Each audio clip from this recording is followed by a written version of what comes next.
Saint Mary's group of institutions for women's విద్యారంగంలో 26 సంవత్సరాల అపార అనుభవం కలిగి ఇండియాలోనే మొట్టమొదటిసారిగా జనరల్ సిఎస్సి, ఈసీఈ తో పాటుగా emerging and advance computer science కోర్సులలో బీటెక్ డిగ్రీను అందిస్తున్న ఏకైక విద్యా సంస్థ Saint Mary's group of institutions Guntur for women. కేవలం ఇంజనీరింగ్ లోనే కాకుండా డిప్లొమా, ఎంటెక్, ఎంబీఏలలో కూడా ఎమర్జింగ్ అండ్ అడ్వాన్స్ కోర్సులైన artificial intelligence, data science, machine learning, cloud computing వంటి కోర్సులను అందిస్తూ ఫిజికల్ ఫిట్నెస్ కోసం 22 state level sports grounds, digital class rooms, campus recruitment training, central మరియు డిజిటల్ లైబ్రరీ, ఇంటిని మైమరిపించే చక్కని హాస్టల్ వసతి, లాబొరేటరీ, విద్యార్థులకు స్టడీ అవర్స్, యోగా వంటి సదుపాయాలతో పాటుగా ఇన్ఫోసిస్, టీసీఎస్ వంటి టాప్ 50+ ఎంఎన్సీలలో 98% ప్లేస్మెంట్ సాధించి రాష్ట్రపతిచే ఛాంపియన్స్ ఆఫ్ చేంజ్ అవార్డు పొందిన ఏకైక విద్యా సంస్థ సెయింట్ మేరీస్. మరిన్ని వివరాలకు సంప్రదించండి.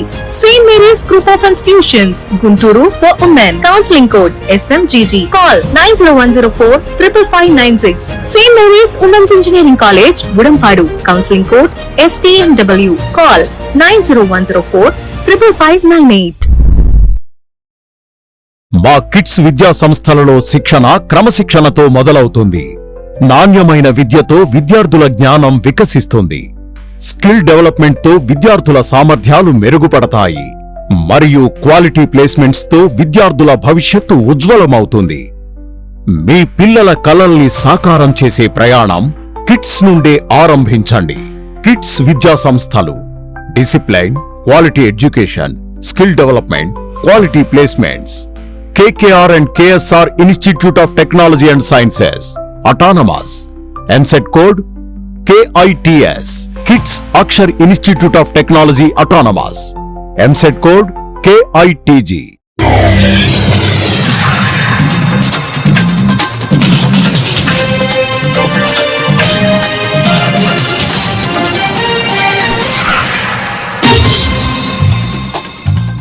నమస్కారం. సిటీ న్యూస్ తెలుగుకు స్వాగతం. ఈనాటి వార్తా విశేషాలు. యువతకు 20 లక్షల ఉద్యోగాల కల్పన ప్రధాన లక్ష్యంగా రాష్ట్రంలో నైపుణ్య శిక్షణ అందించాలని ముఖ్యమంత్రి చంద్రబాబు నాయుడు అధికారులకు ఆదేశించారు. టెక్నాలజీలో వస్తున్న మార్పులకు అనుగుణంగా ఉన్నత విద్యలు తీసుకురావాల్సిన కొత్త కోర్సులపై అధ్యయనం చేయాల్సిందిగా సూచించారు. మంగళవారం సచివాలయంలో నైపుణ్య వృద్ధి శాఖపై సీఎం సమీక్ష నిర్వహించారు.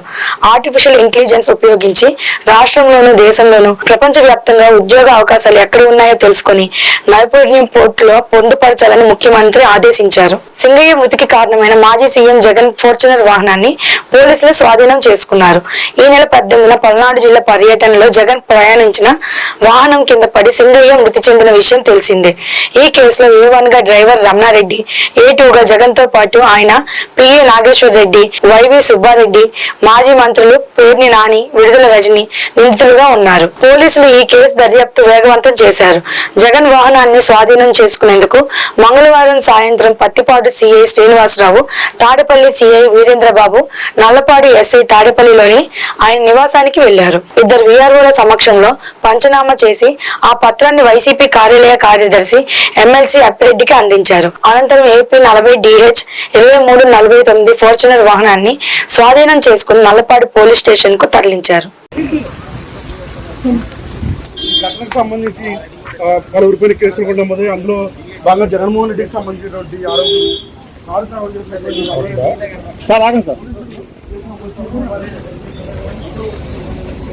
రాజధాని అమరావతి అవసరాలకు అదనపు భూసేకరణకు సంబంధించి వచ్చే నెలాఖరులో CRDO నోటిఫికేషన్ ఇస్తుందని రాష్ట్ర పురపాలక పట్టణాభివృద్ధి శాఖ మంత్రి నారాయణ వెల్లడించారు. భూ సమీకరణపై 2015లో జారీ చేసిన నిబంధనలు అమలు చేసే మంత్రివర్గం ఆమోదించిందని చెప్పారు. మంత్రివర్గ సమావేశం అనంతరం సచివాలయంలో నారాయణ విలేకరులతో మాట్లాడారు. రాజధాని అమరావతిలో 5,000 ఎకరాల్లో అంతర్జాతీయ విమానాశ్రయం, 2,500 ఎకరాల్లో స్మార్ట్ పరిసరాలు, మరో 2,005 ఎకరాల్లో స్పోర్ట్స్ సిటీ ఏర్పాటుకు 10,000 ఎకరాలు అవసరం. ఇందుకోసం రైతుల నుంచి 45,000 ఎకరాలు స్వీకరించాలి. అభివృద్ధి చేసిన ఫ్లాట్లు రైతులకు తిరిగి ఇవ్వాల్సి ఉన్నందున ఎక్కువ భూమి అవసరం అవుతుంది. ఇందుకు సంబంధించి రాజధాని ప్రాంతంలో ఎమ్మెల్యేలు, కలెక్టర్లు ఆదేశాలు ఇచ్చామని మంత్రి నారాయణ పేర్కొన్నారు. ఏంటంటే బిల్డింగ్ రూల్స్ అండ్ రెగ్యులేషన్స్ అంతకుముందు హై రైజ్ బిల్డింగ్స్ అంటే 5 అంతస్తుల కంటే పైన ఉన్న బిల్డింగ్స్కి రూల్స్ని చాలా లిబరలైజ్ చేసాం. ఆ తర్వాత నాన్ హై రైజ్ బిల్డింగ్స్ అంటే 5 అంతస్తుల కంటే తక్కువ 5 కంటే తక్కువ ఉండే బిల్డింగ్స్కి యాక్చువల్గా కొంత లెవెల్ చేయమని రిక్వెస్ట్ చేయటం అనేక బిల్డర్స్ అసోసియేషన్స్ వాళ్ళందరితో డిస్కస్ చేసే అనేక దఫాలు ఇతర రాష్ట్రాల్లో కూడా ఎలా ఉన్నాయో స్టడీ చేసిన తర్వాత కొన్ని రూల్స్ అండ్ రెగ్యులేషన్స్లో లెవెలైజ్ చేసాం. వాటిల్లో కొన్ని తీసుకుంటే ఈరోజు ఎవరైనా ఒక బిల్డింగ్ కట్టుకోవాలంటే పర్మిషన్ ఇచ్చిన తర్వాత 10% ఏరియాని మార్టిగేజ్ చేయాలి. బిల్డింగ్ అంతా రూల్స్ అండ్ రెగ్యులేషన్స్ ప్రకారం కరెక్ట్గా కడితే ఆ మార్టిగేజ్ని మళ్ళా రిలీజ్ చేస్తారు. అయితే గవర్నమెంట్ సైట్స్ తీసుకొని ఆ సైట్స్లో కట్టుకుంటుంటే వాళ్ళు కేవలం అఫిడవిట్ ఇస్తే చాలు. అంటే మిగతా వాళ్ళు అయితే రిజిస్ట్రేషన్ మార్టిగేజ్ చేయాలా. గవర్నమెంట్ సైట్స్లో కడుతుంటే ఇన్నాళ్ళు అది ఉండింది, వాళ్ళు రిక్వెస్ట్ చేస్తారు, దాని మీద యాక్చువల్గా దాన్ని లిబరలైజ్ చేసి ఓన్లీ ఒక అఫిడవిట్ ఇస్తే వాడిని అలౌ చేస్తారు. అదేవిధంగా గ్రౌండ్ నుంచి 3 మీటర్స్ అబవ్ 3 మీటర్స్ అబవ్ బిల్డింగ్స్కి 1.5 మీటర్ వెడల్పు బాల్కనీ అలౌ చేసాం. ఇన్నాళ్ళు అది లేదు. ఇన్నాళ్ళు బాల్కనీ యాక్చువల్గా అలౌడ్ లేదు. ఇప్పుడు కొత్తగా ఏంటంటే 3 మీటర్స్ అబవ్లో 1.5 మీటర్స్ వెడల్పు బాల్కనీ అలౌ చేసాం. మిగతా సెట్ బ్యాక్స్ అని యాజిటీస్గా ఉండాలి. అన్ని సెట్ బ్యాక్స్ కరెక్ట్గా ఉండి అంటే 3 మీటర్స్ అబవ్లో బాల్కనీస్ అలౌ చేసాం. సీసీటీ కెమెరాలు అపార్ట్మెంట్లలో, గ్రూప్ డెవలప్మెంట్ హౌసెస్లో, హై రైజ్ బిల్డింగ్స్లో, కమర్షియల్ కాంప్లెక్స్, మాల్స్, హోటల్స్లో అది కంపల్సరీ చేసేటట్టుగా యాక్చువల్గా రూల్ తీసుకొచ్చాం. అదేవిధంగా ఇండస్ట్రీస్లో 2 రకాల ఇండస్ట్రీస్ ఉంటాయి, రెడ్ కేటగిరీ అని, నాన్ రెడ్ కేటగిరీ అని. నాన్ రెడ్ కేటగిరీలో 9 మీటర్స్ వెడల్పు రోడ్డు ఉన్న బిల్డింగ్స్ అలౌ చేస్తాం. అమెరికా అధ్యక్షులు ట్రంప్ విధానాల వల్ల ప్రపంచంలో వివిధ దేశాలలో శాంతికి విఘాతం కలుగుతుందని ఏలూరు నగరంలో వామపక్షాల ఆధ్వర్యంలో ధర్నా నిర్వహించారు. నగరంలోని వసంత మహల్ సెంటర్ వద్ద సిపిఐ, సిపిఎంలు, సిపిఐ, ఎంఎల్ న్యూ డెమోక్రసీల ఆధ్వర్యంలో ఇరాన్ పై అమెరికా, ఇజ్రాయెల్ దాడులను ఖండిస్తూ నిరసన వ్యక్తం చేశారు. ఈ సందర్భంగా వామపక్ష నాయకులు మాట్లాడుతూ అధ్యక్షుడి విధానాలు భారతదేశ ప్రధానమంత్రి మోడీ తానా అంటే తందానా అంటూ ట్రంప్ ఆదేశాలు పాటిస్తున్నారని విమర్శించారు. రచించాలి అమెరికన్ సామ్రాజ్యవాదం, రచించాలి అమెరికన్ సామ్రాజ్యవాదం. వర్ధిల్లాలి వామపక్షాల ఐక్యత, వామపక్షాల ఐక్యత. వర్ధిల్లాలి ప్రజా పోరాటాలు, వర్ధిల్లాలి ప్రజా పోరాటాలు. సిపిఎం పార్టీ జిల్లా కార్యదర్శి సభ్యులు ఏలూరు. ఇరాన్, పాలస్తీనాలపై అమెరికా, ఇజ్రాయెల్ చేస్తున్న దాడులు తక్షణమే ఆపాలని, అన్ని రకాల యుద్ధాలను ఆపాలని వామపక్షాల ఆధ్వర్యంలో ఏలూరులో వసంత మహల్ సెంటర్లో నిరసన కార్యక్రమం చేయడం జరుగుతూ ఉంది. ప్రధానంగా అమెరికా తనకి ఇష్టమైన అప్పుడు యుద్ధాలు చేస్తుంది, ఇష్టం లేనప్పుడు యుద్ధాలు ఆపేస్తుంది. మొత్తం ప్రపంచాన్ని ఆధిపత్యం సాధించడం కోసం ఈరోజు అకారణంగా ఇరాన్ మీద అణ్వాయుధాలు ఉన్నాయనే పేరుతోటి ఇజ్రాయెల్తో ముందు దాడి చేయించేసి ఆ తర్వాత తానే దాడి చేసి ఇరాన్ని చాలా ఇబ్బందులు పాలు చేసింది. మరి ఇరాను మనకి చాలా కాలంగా మిత్రదేశం. అలాంటి మిత్రదేశం మీద దాడి చేస్తే నరేంద్ర మోడీ ప్రభుత్వం నోరు మూసుకొని కూర్చుని తప్ప అమెరికా, ఇజ్రాయెల్ దాడిని ఖండించిన పరిస్థితి లేదు. ఎంఎల్ డెమోక్రసీ కార్యదర్శి ఏలూరు. ప్రపంచ పోలీస్ అని చెప్పుకుంటున్నటువంటి ట్రంప్ అమెరికన్ సామ్రాజ్యవాది చిన్న దేశాల ప్రజలపై యుద్ధాన్ని మొదలెట్టారు. మొదలెట్టిన యుద్ధం నిలుపుదల చేశారు. యుద్ధం ఎందుకు మొదలెట్టినట్టు, ఎందుకు నిలుపుదల చేసినట్టు? ఈ యుద్ధాల వల్ల భారతదేశ ప్రజలకు ఆ యొక్క పాశ్చాత్య దేశాల నుంచి రావాల్సినటువంటి ఏదైతే ఉత్పత్తి వనరులు ఏతున్నాయో, మౌలిక సౌకర్యాలు ఏతున్నాయో అవన్నీ కూడా ధరలు పెరిగినాయి. ఏమి కొనలేని, ఏమి తినలేని పరిస్థితుల్లో భారతదేశ ప్రజలు ఉన్నారు. ఇటువంటి ఒక క్లిష్ట పరిస్థితిలో భారతదేశ ప్రధాని మోడీ నోరు విప్పలేదు. ఆయన మాస్క్ పెట్టుకున్నాడు, కళ్ళకే నల్లగల జోడు పెట్టుకున్నాడు. ట్రంప్ ఎటువంటి విధానాలు చేసినా నోరు మెదపడం లేదు, కళ్ళతో చూడలేదు. ఇది ఎక్కడ అలీనా దేశమాయా అని మోడీ షాను ప్రశ్నిస్తున్నాం. చేసి అమెరికన్ సామ్రాజ్యవాద విధానాన్ని నిరూపించుకోవటానికి చిన్న చిన్న బలహీన దేశాల మీద భూ ఆక్రమణ చేసి విధానంలో ఇది ఒక భాగం. అయితే సామ్రాజ్యవాదం ఎల్లకాలం ఒకలాగే ఉండదని మన ఆశయాన్ని చెప్పారు. సామ్రాజ్యవాదం ఎంతైతే ఎదిగిందో అంతే ఎత్తులో చిన్న దేశాలు అభివృద్ధి అయ్యి ఇవాళ నీ ఊరికి నా ఊరు ఎంత దూరం. ఇజ్రాయెల్ గాజాపై దాడులు కూడా తీవ్రంగా ఖండిస్తా ఉన్నాం. ప్రధానంగా యుద్ధాల వల్ల ఏదైతే పెట్రోలియం ధరలు విపరీతంగా పెరిగి సామాన్య మధ్యతరగతి ప్రజానీకరణ కూడా నష్టపోయే పరిస్థితి ఉంటుంది. అంటే అమెరికన్ సామ్రాజ్యవాదం ప్రపంచ దేశాలపై యుద్ధం ప్రకటించింది, ప్రపంచ ప్రజలపై యుద్ధం ప్రకటించింది. ఈ యుద్ధాల్లో కొన్ని లక్షల వేల మంది చనిపోతా ఉన్నారు, గాయాలు పాలవుతా ఉన్నారు, ఇవాళ పెద్ద ఎత్తున ఆస్తులు ధ్వంసం అవుతా ఉన్నాయి. ఈ యుద్ధం అన్ని రకాల నష్టం కలిగిస్తా ఉన్నది.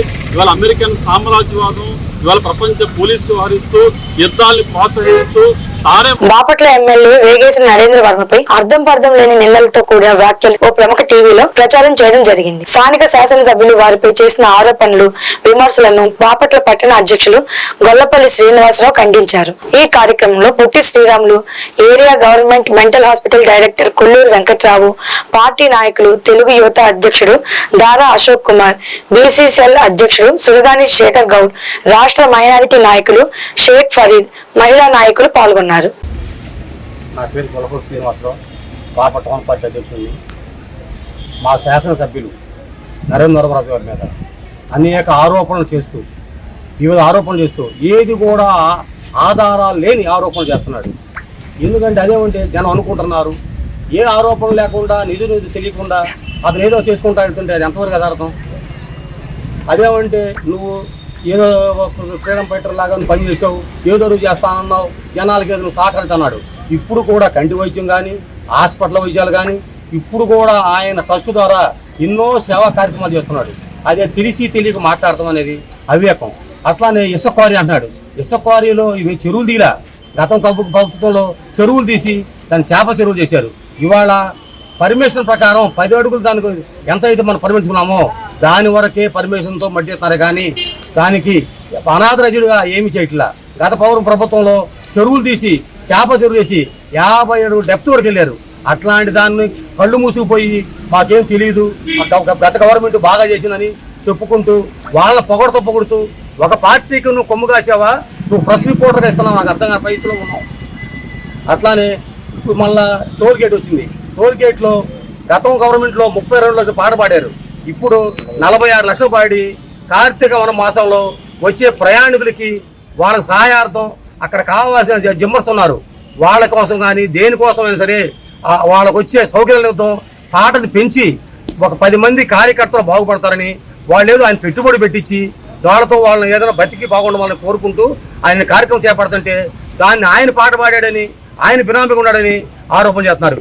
ఎక్కడన్నా డబ్బులు కట్టలే అన్నావు, ప్రతి రూపాయి కట్టి చెల్లించిన రసీదులు మా దగ్గర ఉన్నాయి. ఇట్లాంటివి ఏం తెలియకుండా జనం అనుకుంటున్నారు నువ్వేదో ట్రస్ట్ ద్వారా ఏదో కార్యక్రమాలు చేసి మంచి పేరు తెచ్చుకుంటావు. గత గవర్నమెంట్లో రోడ్డు వైండప్ చేశారు.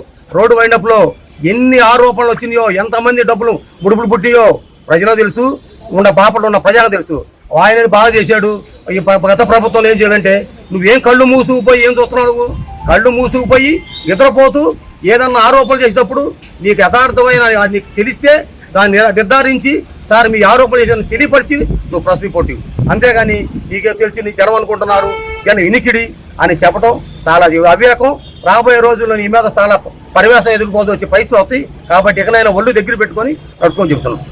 లోకేష్ మా భూమిని రక్షించండి అంటూ సెల్ఫీ వీడియోలో సిఆర్పీఎఫ్ జవాన్ దార్ల రామదాస్ వేడుకున్నారు. మాచర్లలోని రామా టాకీస్ లైన్ కు చెందిన సిఆర్పీఎఫ్ కానిస్టేబుల్ రామదాస్ కబ్జాదారుల నుంచి తమ భూమిని రక్షించాలంటూ మంత్రి నారా లోకేష్ కు సెల్ఫీ వీడియో ద్వారా వేడుకున్నారు. తన పూర్వీకులకు చెందిన భూమిని కొందరు రాజకీయ నేతల అండతో కబ్జా చేస్తున్నారని తెలిపారు.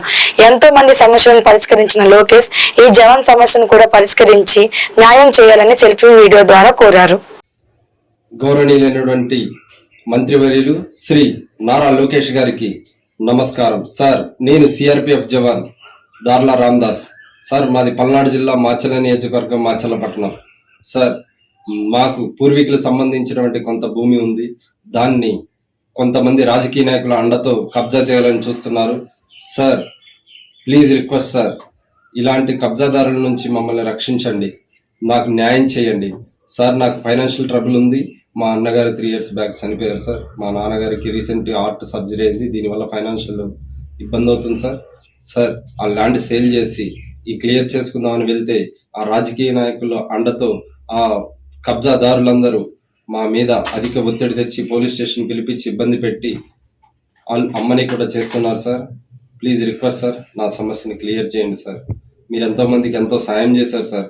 ఈ జవాన్ సమస్యను కూడా తీరుస్తారని ఆశిస్తూ ఈ విధంగా పోస్ట్ చేయడం జరిగింది sir. Thank you so much sir. ఈ వార్తలు ఇంతటితో సమాప్తం. మరో బులెటిన్ లో మళ్ళీ కలుసుకుందాం. అప్పటి వరకు నమస్కారం.